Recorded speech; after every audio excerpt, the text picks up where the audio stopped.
Some women are born to be dutiful daughters-in-law, and then there are those who are forced to learn how to fight in order to protect themselves.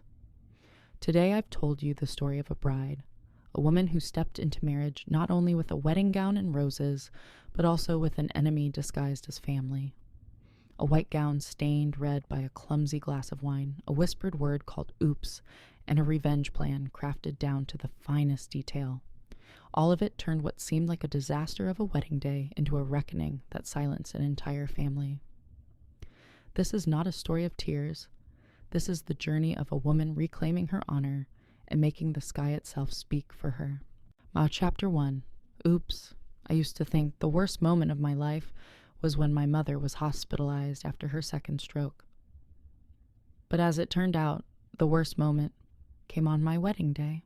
As I walked down the aisle in my pure white gown, everything looked like a dream, flowers blooming brilliantly, music floating softly, the radiant smile of David, the man I was about to call my husband.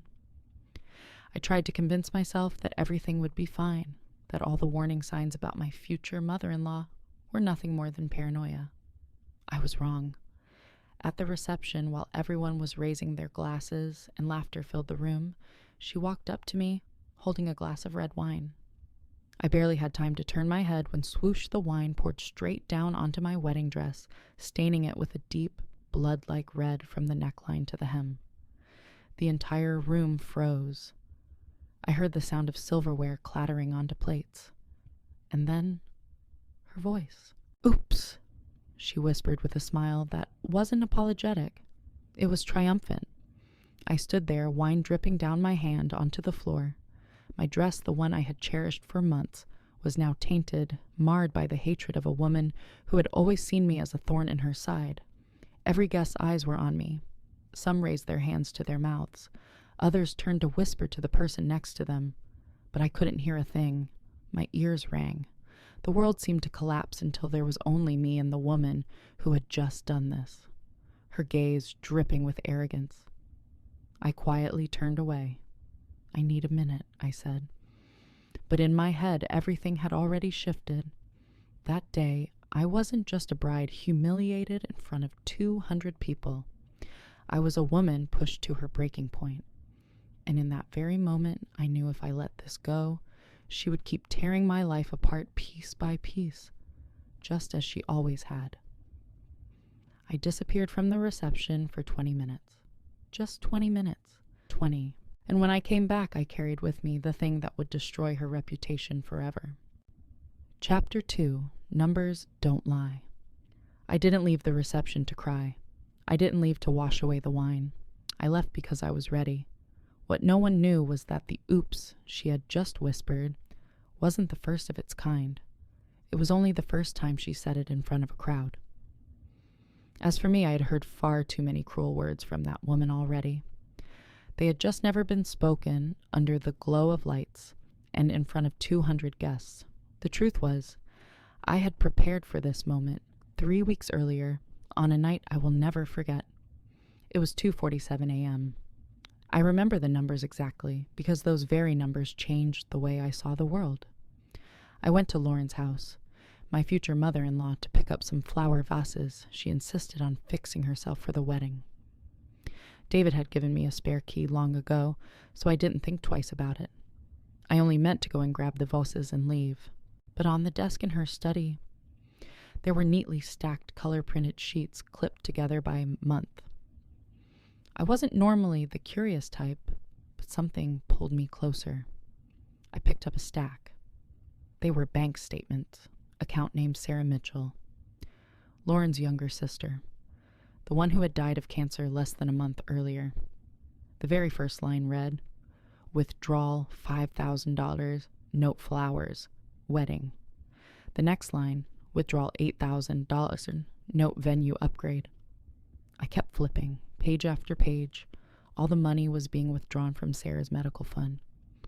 Withdrawals steady and relentless, sometimes $2,000, sometimes $4,000 month after month, a total of more than $23,000. My hands began to tremble. My chest felt heavy as if something had collapsed inside me.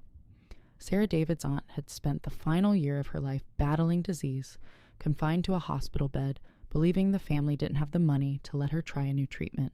She had cried, apologized for being a burden. And all the while, Lauren had been siphoning that money to upgrade the decorations for my wedding. Not because she cared about me, but because she wanted the event perfect enough to make me the center of a public humiliation. At that point, I still half doubted myself, until I heard her voice drifting up from the kitchen, faint through a half-closed door. She was on the phone. David is blind because of her. That girl is a gold digger dressed up like an angel. If you don't help me, she'll destroy this family. I froze. She was speaking to Aunt Margaret, David's closest relative, smearing my name, rallying her for some scheme. Her voice was sharp, commanding.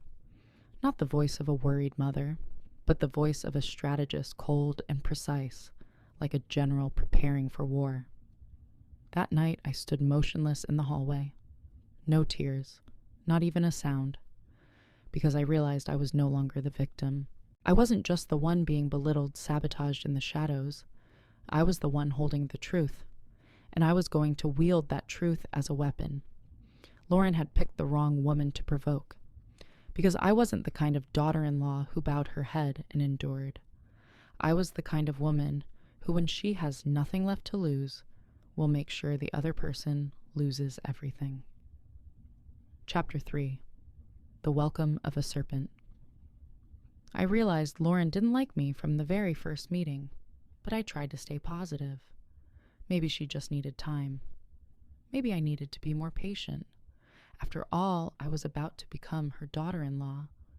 Who wants to begin a marriage in the middle of a war but every illusion I had shattered in exactly 3 minutes? It was the evening David and I announced our engagement to his family. We had reserved a table at Romano's, one of the most luxurious Italian restaurants in the city, a place David said his family only visited for truly important occasions. I had chosen a modest dress, tied my hair neatly, and applied light makeup. I wanted to make a good impression. I wanted to be accepted. And in that moment, when David took my hand across the table, gently turning me so everyone could see the ring on my finger, I truly believed I was stepping into a happy family. Until Lauren's eyes landed on my ring finger. She didn't gasp in delight. She didn't smile with teary eyes like the mothers-in-law in movies. No. She looked at the ring, then raised her eyes to me, wearing an expression I will never forget, the satisfied look of a predator spotting prey caught in its trap. "Oh, lovely," she said, her voice smooth as velvet. "David, you have quite a unique taste." She paused deliberately on the word unique, leaving just enough silence for everyone to sense what she meant. I felt David's grip on my hand loosen. My parents, who had been beaming just moments ago, went quiet. My father frowned. My mother looked at me as if to ask, "What's happening, sweetheart?" Lauren carried on, as though she were the host of a play for which only she held the script. "Let me take a closer look," she said, and, before anyone could stop, her pulled a diamond loop from her purse. I froze. Inside a 5-star restaurant in front of more than 10 people, she examined my engagement ring as if she were testing it for authenticity. I just want to be sure she smiled. You know, these days, many girls are very skilled at investing in appearances, but these stones, they don't lie. I wanted to pull my hand back. I wanted to say something, but her hand gripped mine firmly, not painfully, just possessively, as if this moment belonged to her too. Then she lowered the loop, smiling. "Not bad," she said, then added in a lower tone, but I knew everyone heard, though it seems a little dull. But well, when someone is grateful just to be chosen, they can't really be picky. I heard every word. Grateful. As though David had done me a favor by marrying me. I forced a faint smile, swallowing the humiliation. But she wasn't finished. "Jessica is a very practical girl," she said, turning to David's relatives. "Unlike those who demand 3 carats or more, she knows what's enough. That's admirable." She had just praised me by diminishing me, turning me into the poor girl who knew her place, turning the ring into a charity gift, turning the love between David and me into an act of benevolence. No one spoke. The table was silent, broken only by the sound of wine being poured by the waiter. I sat there, smile fixed in place, not because I was weak, but because I realized this wasn't a misunderstanding, wasn't just a difficult mother-in-law. This was a declaration of war. Lauren didn't need to raise her voice. She didn't need to say, "I don't like you." She used sharp politeness, sweet sarcasm, aristocratic scrutiny to draw the line. I was the outsider, the intruder. And in that moment, as I swallowed the humiliation without anyone daring to defend me, I made a vow. She wanted a war. Then I would show her there are women who don't just endure. There are women who win. Chapter 4. When a wedding turned into a battlefield, I once thought my wedding day would be the most beautiful day of my life. But when I woke up that morning with cold winds slipping through the misty windows of Rosewood Manor, I felt only one thing of foreboding, not the ordinary nerves of a bride, but a clear, unshakable sense that someone was planning to destroy my day, and I knew exactly who.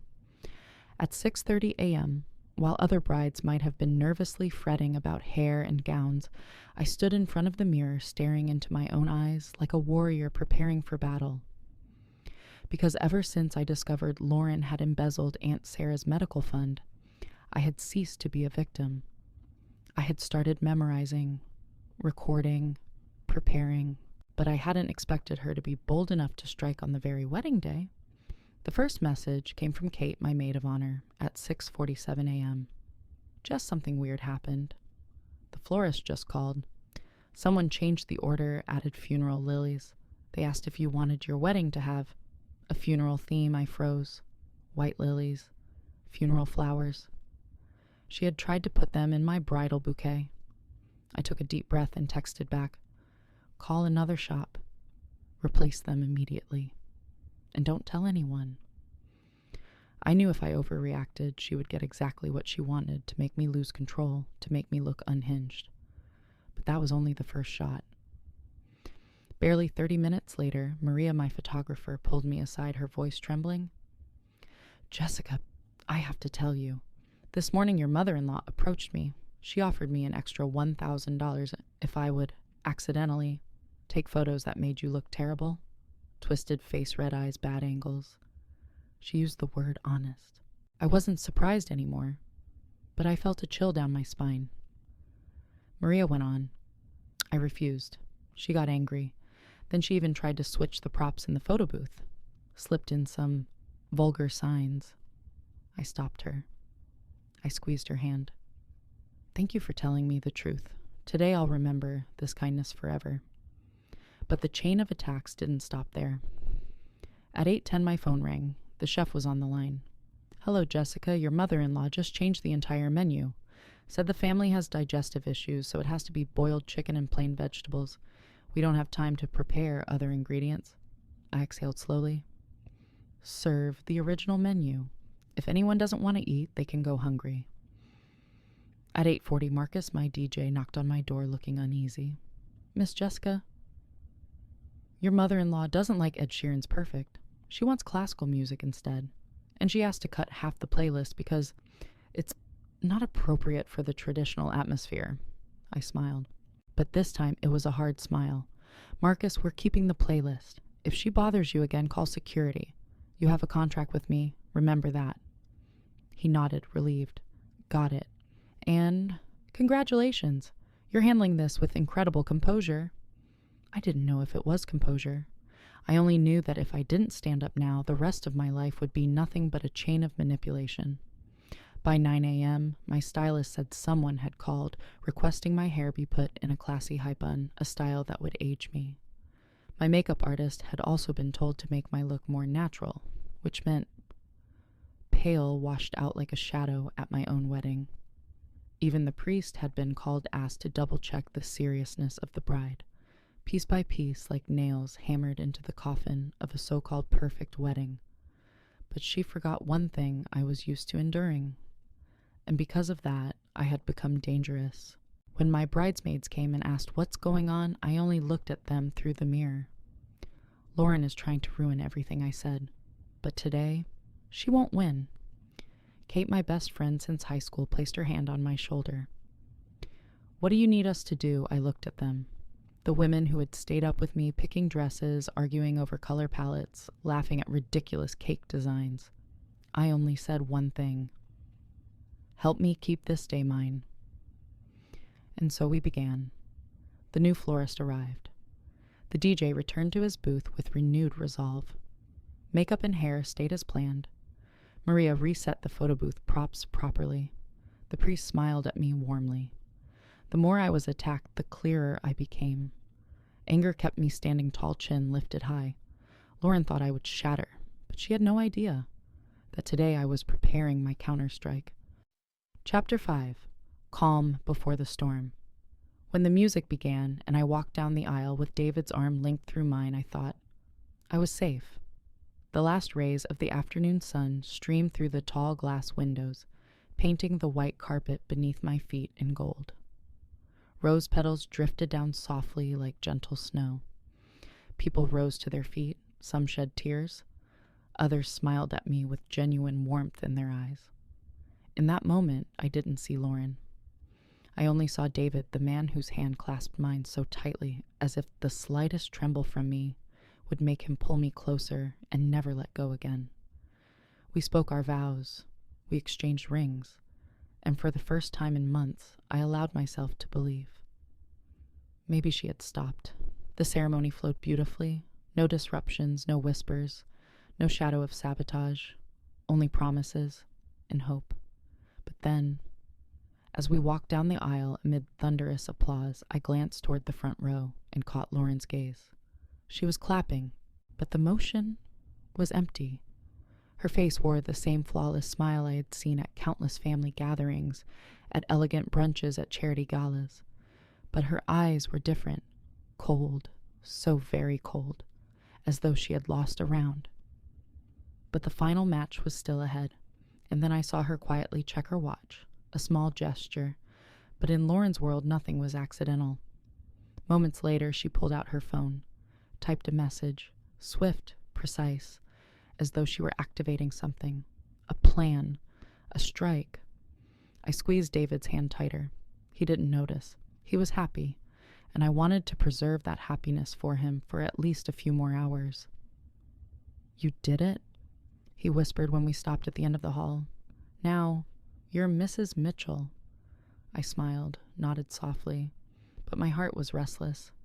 I didn't know what the next blow would be. I only knew it was coming, and this time I wouldn't just defend. Chapter 6. Oops wasn't an accident.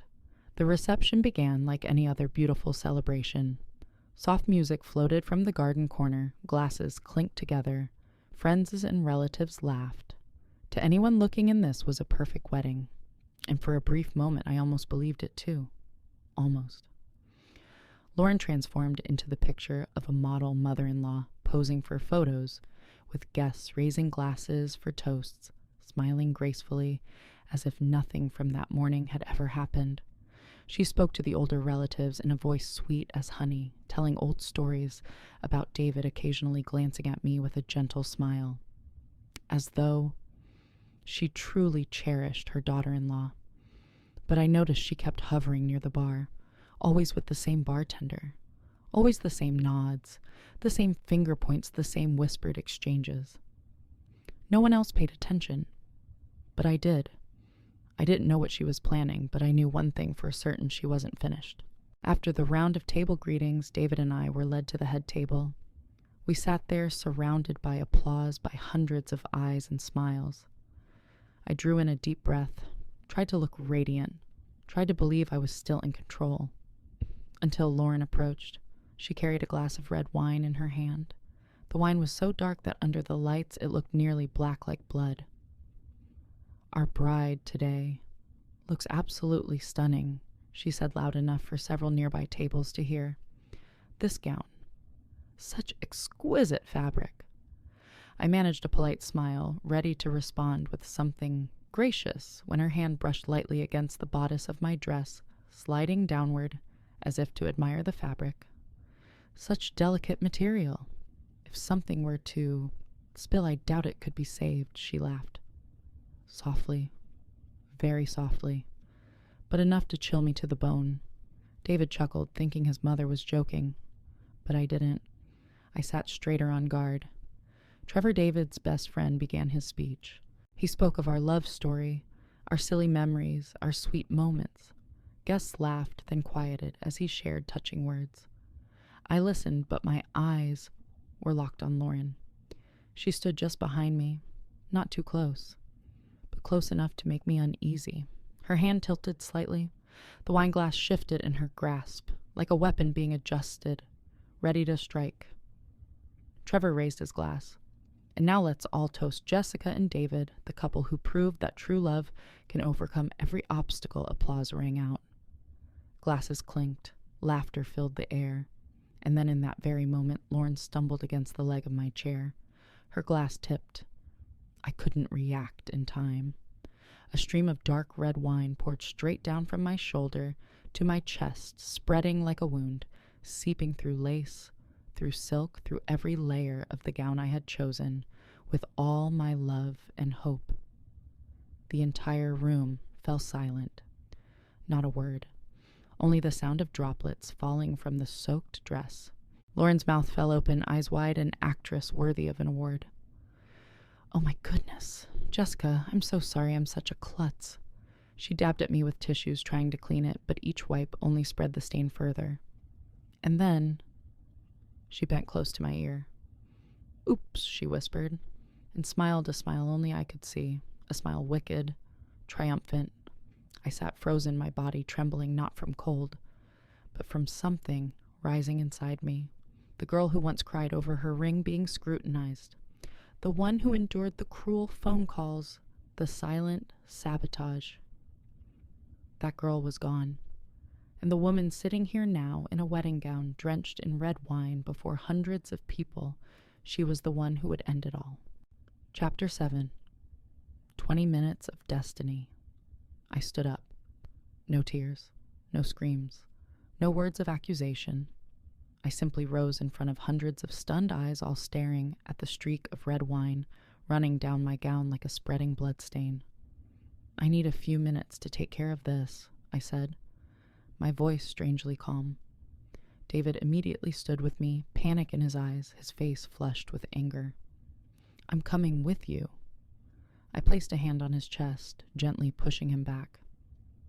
No. Stay with the guests. This is our wedding day. I don't want anyone else affected by this. I smiled. A reassuring smile, but inside me was a storm. I walked out of the reception hall, not hurried, not frantic. I was walking into battle. When the door to the bridal suite closed behind me, I turned the lock. The room fell so silent I could hear the rhythm of my heartbeat. I didn't change my dress. I didn't clean the stain. I bent down and opened the small suitcase under the vanity, the one I had packed 3 weeks earlier, the night I discovered those bank statements. Inside were a backup phone, a USB drive with recordings, a folder of bank statements, and a brown leather notebook filled with every insult, every scheme, every act of sabotage Lauren had ever launched. When someone corners you long enough, you have 2 choices: cry or break down the wall. I chose the second. I picked up the phone. The first call I made was to the contact saved as Sky Inc., Airscript Aviation. Jake speaking. Jake, this is Jessica Mitchell. It's time. There was a short silence on the other end. No questions, no hesitation. The message: Lauren stole $20,000 from her sister's cancer fund. Correct, exactly. How long until you start writing? I'm already airborne. With this wind, less than 15 minutes. Perfect. The second call, I dialed Marcus, the DJ. He answered on the first ring, probably thinking I wanted a song request. Marcus, I need you to play some audio from my phone. Is the sound system strong enough for the entire hall to hear? Yes. But what audio? I've already sent the files. It's Lauren's voice. Recordings of what she said to me, to David, to others. I need you to play them in order. When I give you the signal, just a nod. Silence. I knew he was listening to the first clip. I could picture his face at that moment. Finally, he spoke Jessica. "Are you sure this is going to be a bomb? I've never been more certain of anything." The third call was the hardest. I dialed Dr. Morrison, Sarah's primary physician. "Jessica, I give you permission to call Lauren's husband. Robert, tell him the truth. Tell him about Sarah's medical fund, about the withdrawals, and why." On the other end, Dr. Morrison hesitated. "You understand, don't you? This isn't just family drama anymore. This is honor. This is conscience. And this is justice." At last he said, "I'll call him. Right now." I hung up. 3 strikes, 3 precise arrows loosed from the same bow, all aimed straight at the woman who believed she could never be defeated. I turned to the mirror. My face was pale, my lips almost colorless, but my eyes had never burned brighter. I adjusted the gown, leaving the wine stain visible. No hiding, no covering. It was no longer a symbol of humiliation. It was the mark of a war that had begun. I picked up my phone, my notebook, and the absolute certainty that I would end this in a way no one expected. Chapter 8. When the sky spoke for me. I stepped out of the bridal suite, my gown still blotched with red wine, clutching the leather notebook and the phone waiting for its signal. Less than a minute later, I heard the first whispers. Guests began gathering near the tall, floor-to-ceiling windows where the afternoon sun poured brighter than ever. They pointed. They murmured. Someone shouted, "Is that skywriting?" I walked forward each step, calm through the growing storm of curiosity.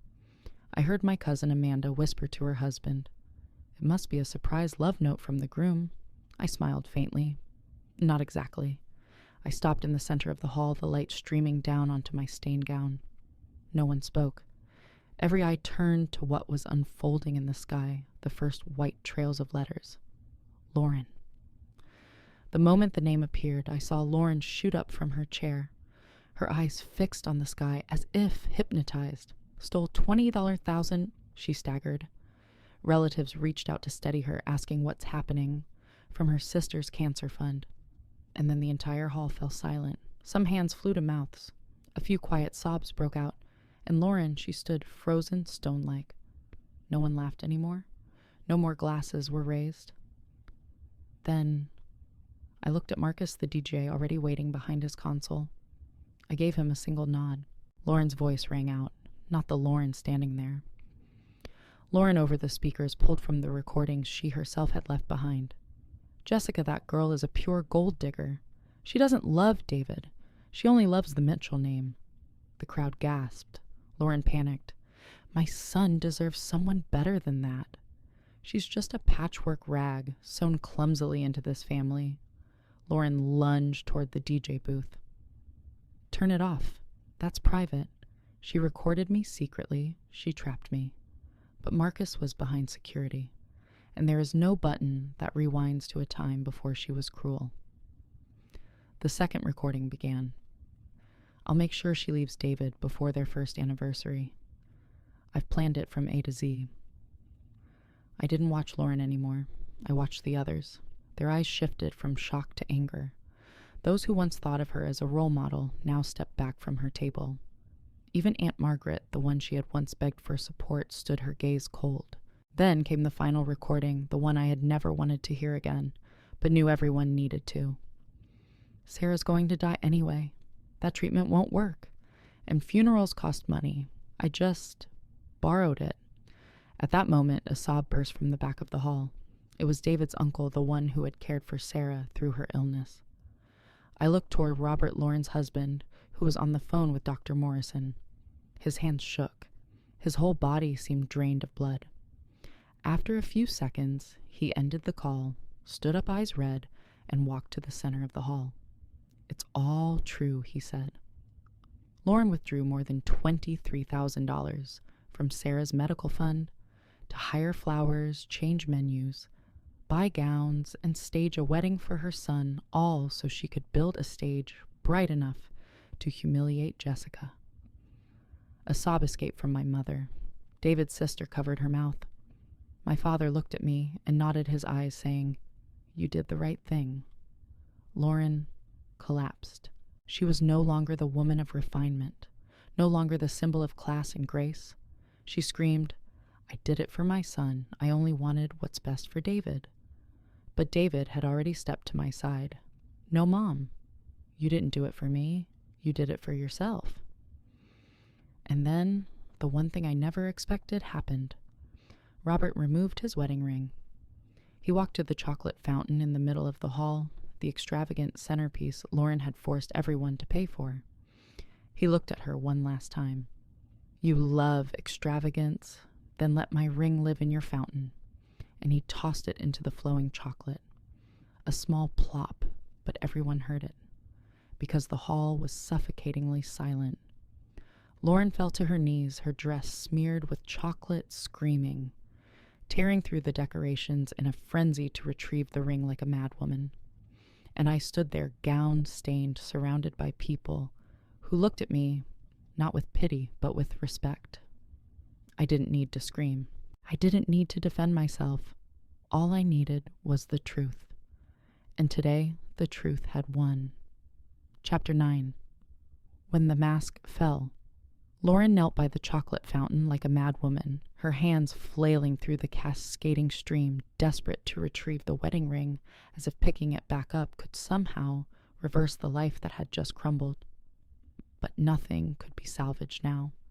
No more sympathetic glances, no more voices of defense, only whispers. The soft click of heels on stone as guests quietly rose to leave, carrying with them disgust, shock, and disappointment. Lauren lifted her head chocolate smeared across her hands, matted in her hair. Her lipstick smudged her expensive makeup grotesque. Yet she still clung to her final act. "Robert, please listen to me. I did it for our family. I didn't mean... I just borrowed the money. I was going to give it back." Robert stepped forward, slow but resolute. Each footstep seemed to grind 40 years of marriage into shards beneath his heels. "Sarah called me 2 days before she died," he began, his voice hoarse. "She cried. She said she was sorry for being a burden. She believed we couldn't help her anymore." He paused for a moment. The entire hall held its breath. "And when I heard that recording of you," he turned to Lauren, "I realized Sarah died in shame and guilt, while you used her treatment money to buy flowers gowns and pay for a scheme to humiliate your son's wife." Lauren trembled. "You don't understand. I only..." Silence. I had never heard Robert's voice like that. Not loud, not furious, but cold, like a blade cutting through the air. 40 years. I believed you were a decent person. You were so skilled that I never realized I was living with someone who could steal her own sister's chance at life just to embellish a wedding you treated as a stage." Lauren broke into sobs. "Robert, please, I need you." He stepped back. "No. What you need is power. You need control. You need to be the star of every room. And me, I was nothing more than the shadow standing next to you, propping up your image of the perfect family. And then the final line, the period at the end of it all. You thought you'd won, but you never realized you've just lost your entire audience." He turned and walked away without looking back. I watched his retreating figure, not with satisfaction, but with sorrow. Sorrow for a man who had lost his wife. Sorrow for a family shattered. But at the same time, I felt justice had finally been delivered. Lauren remained there alone in the pool of chocolate, her gown filthy, her hair tangled, wrapped in a suffocating silence. No one went to her. No one saved her. Everything she had ever used to build her image, the makeup, the social status, the polished grace, slipped away with the chocolate's false sweetness. And me, I turned to David, who still stood there holding my hand. Not to keep me from falling, but to acknowledge he had seen everything. He didn't apologize. He didn't need to. Because the look in his eyes, that was the admission that I had fought this battle alone, and that I had won. Chapter 10. The Final Curtain. I don't remember when the music stopped. I only remember no one stood to help Lauren up. She remained there, her gown-smeared hands clawing through the melted chocolate, as if finding that ring could somehow restore something. A reputation, a marriage, an image. But the ring was gone. Just like the respect, the trust, the power she once held so tightly, believing it would never slip away. At last, a distant uncle, the eldest in the family, stepped forward. Without a word, he lifted Lauren to her feet and guided her out of the hall, while the guests parted to either side, as though making way for the funeral of her honor. When she turned back one final time, her eyes still glimmered with that old venom. "You did this? You destroyed me." I didn't reply. I didn't need to. I wasn't the one who destroyed her. She had torn off her own mask piece by piece with every cruel word, every scheme, and finally, with her very own voice echoing before all the people she had deceived. She left, and I stood there among the still stunned crowd in a wedding gown that was no longer perfect, but with my head held higher than ever. I didn't feel gloating. I didn't feel smug triumph. I only felt relief. Not because I had won, but because I no longer had to pretend ignorance, no longer had to endure in silence, no longer had to smile just to keep the peace. I had spoken the truth. I had chosen the light. And that day, the sky itself had spoken for me. Chapter 11, for justice and honor. When Lauren left the wedding hall, I didn't turn back. Not because I didn't care, but because I no longer needed to. I had spent nearly a year trying to understand her, trying to please her, trying to keep the peace, to keep everything fine. But today I realize some things are not worth preserving, and some people are not worth your silence. Lauren didn't just hate me. She saw me as a threat to the image she had so carefully crafted. A proper daughter-in-law to her was meant to stay quiet, bow her head, and say thank you for being chosen. I hadn't done that. I dared to love her son with all sincerity. I dared to keep my own voice. I dared to resist, and to her that was more than enough reason to try and destroy me. But what she never expected was that I didn't just know how to endure. I knew how to observe. I knew how to remember. And when the time came, I knew how to strike back in the only language a manipulator truly understands: truth, light, and undeniable evidence. After the ceremony, many people came to hug me. They didn't ask why I had done it. They simply said thank you for being brave.